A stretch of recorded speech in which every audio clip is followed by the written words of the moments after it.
بسم اللہ الرحمن الرحیم الحمد للہ رب العالمین والصلاة والسلام علی سید الاولین والآخرین وعلی آلہ واصحابہ اجمعین، اما بعد۔ پچھلے پروگراموں میں ماہ سیام کے حوالے سے روزے اور اس سے متعلق کئی ساری چیزوں کا بیان ہوا۔ آج کے اس پروگرام میں ہم یہ دیکھنے کی کوشش کریں گے کہ کون سی چیزیں وہ ایک روزہ دار کے لیے مستحب ہے، مناسب ہے، ثواب کا کام ہے، افضل ہے، یعنی وہ رمضان کے روزے رکھنے میں کیا رویہ اختیار کرے، کیا طریقہ کار اختیار کرے۔ تو اس سلسلے میں ایک بات تو یہ ہے جو ضروری ہو جاتی ہے، جس کا سمجھنا ضروری ہے، وہ یہ ہے کہ رمضان کا روزہ تب درست ہو سکے گا جب کہ ہم نے اس کی نیت کی ہو۔ اگر ایک شخص وہ پورا دن بھوکا اور پیاسا رہتا ہے اور روزے کی نیت کیے بغیر، روزے کی نیت نہیں ہے، بھوکا رہا، پیاسا رہا، جیسے روزہ دار رہتے اسی طرح رہا، لیکن روزے کی کوئی نیت نہیں کی، تو یہ روزہ اس کا نہیں ہوگا۔ پھر نیت کے سلسلے میں مسئلہ یہ ہے کہ زبان سے اس کا تلفظ کرنا یہ کوئی ضروری نہیں ہے، دل سے یہ نیت کر لی جائے، رات سے کی جائے، سحری کے وقت میں کی جائے، بلکہ علماء یہ فرماتے ہیں، فقہاء، کہ نصف النہار سے پہلے پہلے، آدھا دن گزرنے سے پہلے پہلے اگر کسی نے رمضان کے روزے کی نیت کر لی تو اس کا روزہ ہو جائے گا۔ لہٰذا ایک نیت ضرور ہونی چاہیے، تو زبان سے اس کے الفاظ کہہ دینا ضروری نہیں ہے، لیکن کم از کم دل میں یہ ہو کہ کل میرا روزہ ہوگا۔ اگر سحری کے لیے کوئی اٹھتا ہے تو یہ بھی نیت ہو جائے گی۔ سحری کے لیے اٹھتا ہے، اس کا مطلب یہ ہے کہ روزے کا ارادہ ہے۔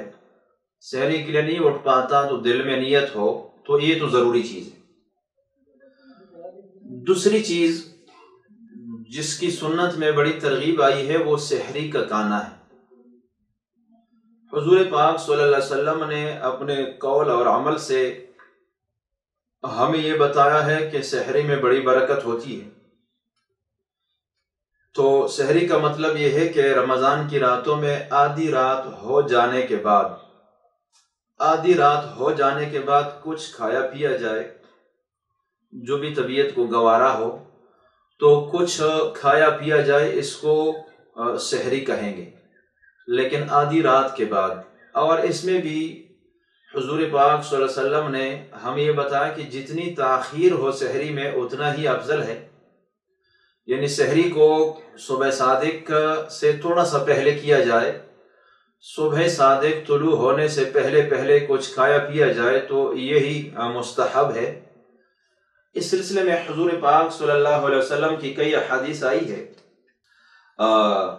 ایک حدیث میں حضور پاک صلی اللہ علیہ وسلم فرماتے ہیں، فصل ما بین صیامنا و صیام اہل الکتاب اکلۃ السحر، ہمارے اور اہل کتاب یعنی یہود اور نصارہ کے روزوں میں جو فرق ہے وہ سحری کے کھانے میں ہے، کہ ہم اپنے روزے میں سحری کھاتے ہیں اور اہل کتاب سحری نہیں کھاتے۔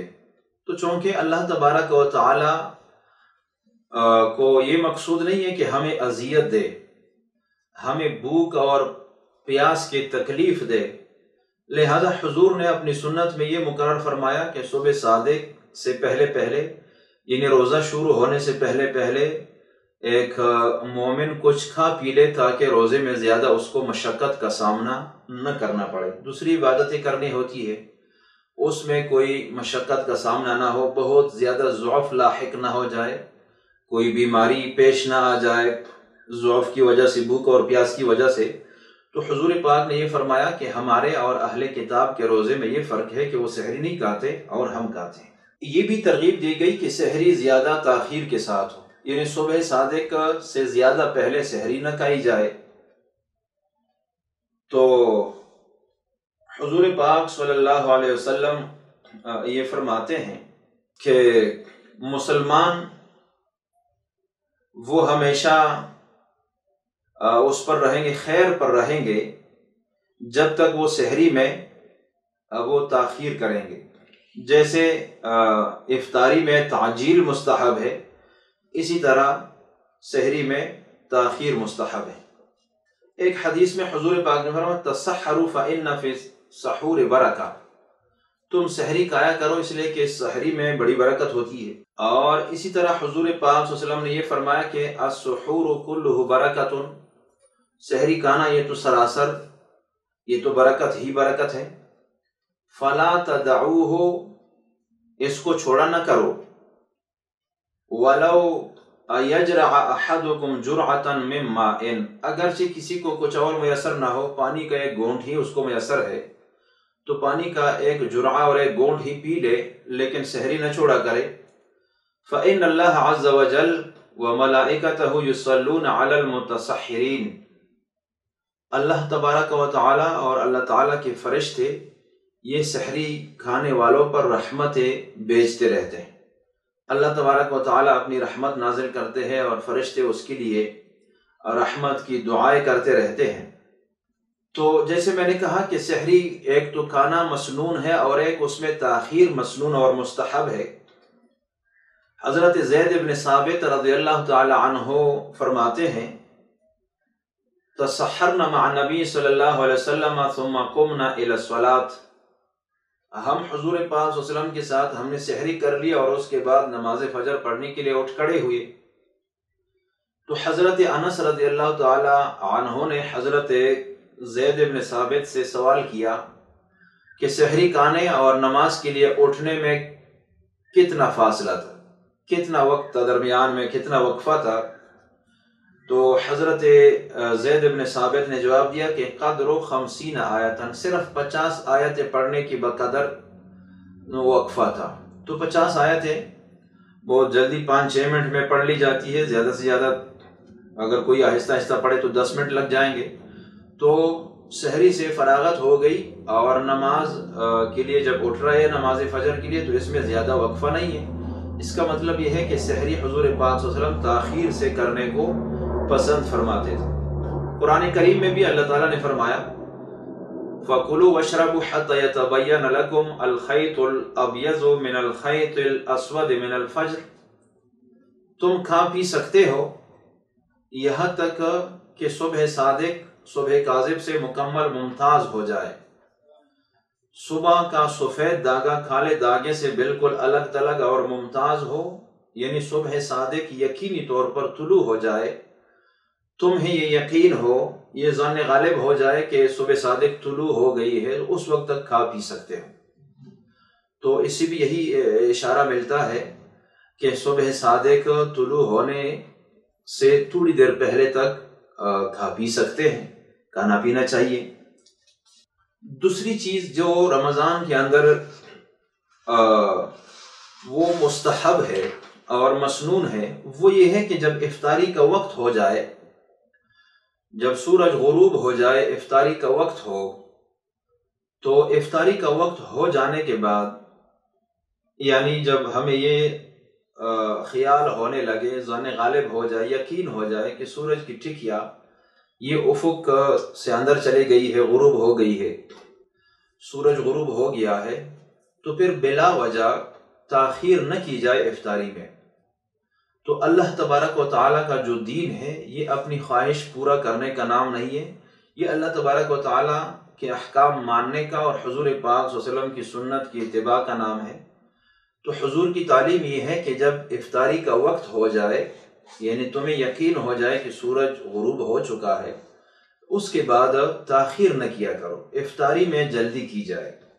اور اس سلسلے میں حضور پاک صلی اللہ علیہ وسلم نے کئی احادیث میں ہمیں یہ تعلیم دی ہے۔ ایک حدیث میں حضور نے فرمایا لا یزال الدین ظاہرا ما عجل الناس الفطر لأن اليہود والنصارى یؤخرون، دین غالب رہے گا جب تک لوگ افطاری میں جلدی کریں گے، افطاری میں تاخیر نہیں کریں گے، اس وقت دین کے شعائر، دین کا غلبہ رہے گا۔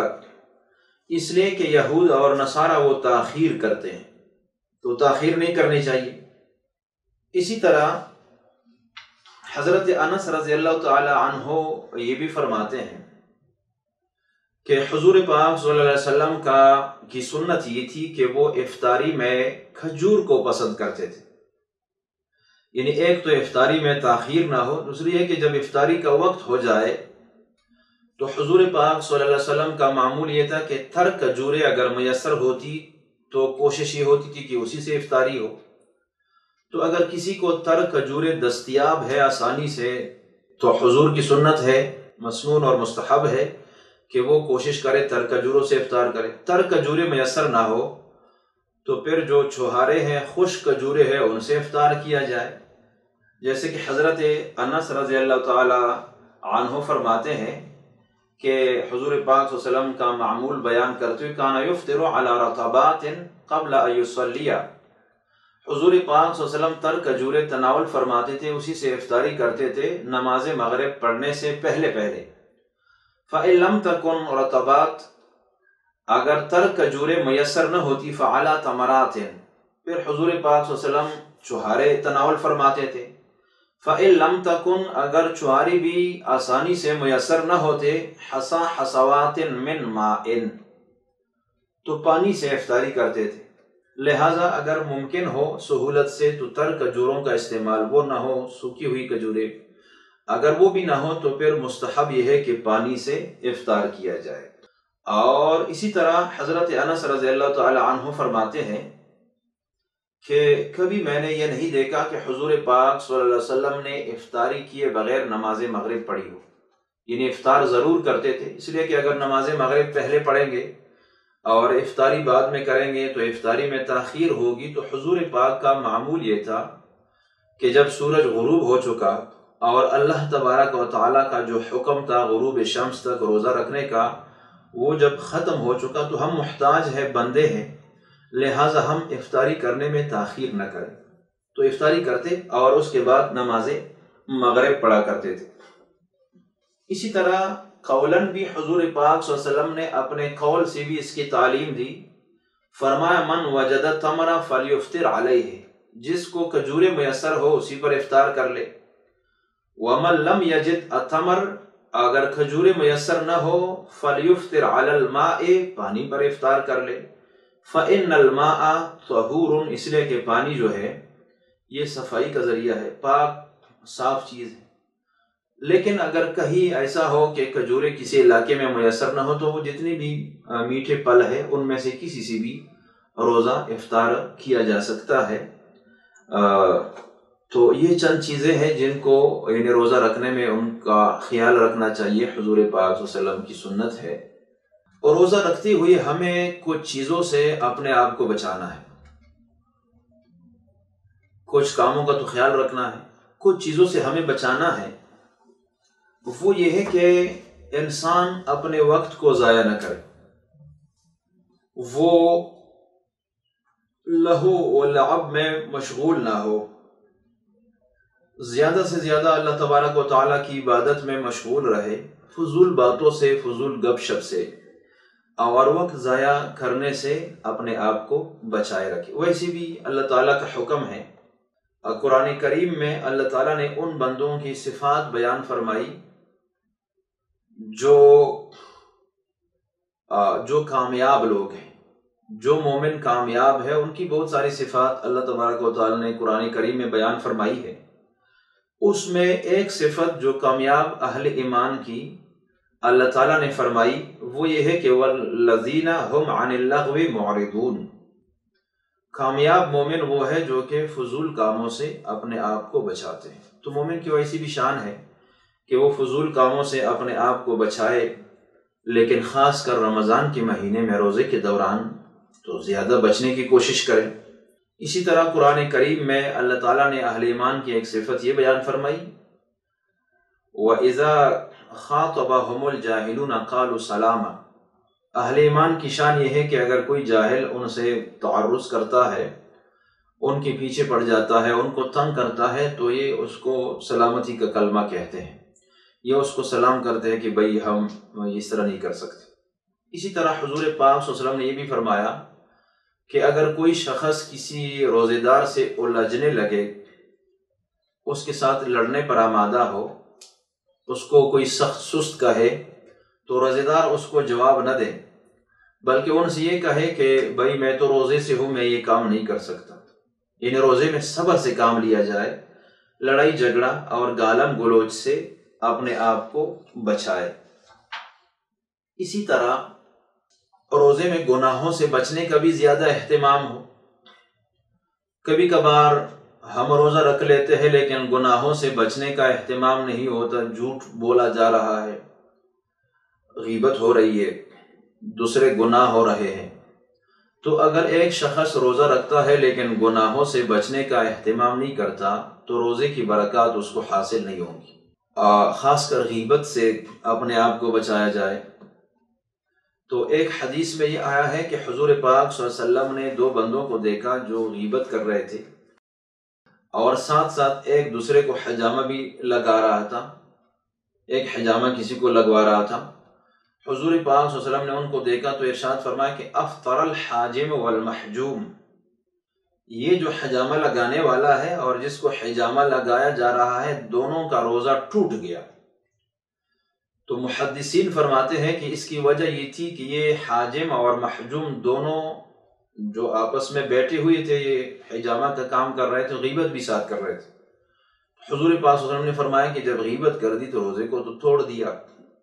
تو اگر ہم گناہوں سے نہیں بچیں گے تو روزے کی جو روحانی فوائد اور برکات ہے وہ ہمیں حاصل نہیں ہوگی۔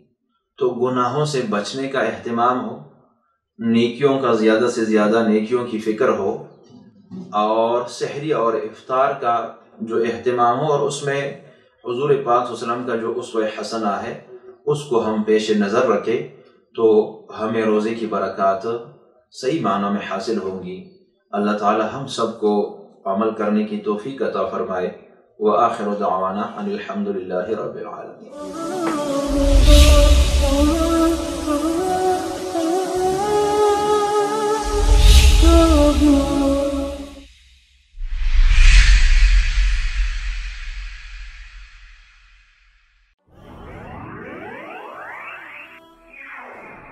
وصال اردو، اندھیری رات میں ایک روشن چراغ۔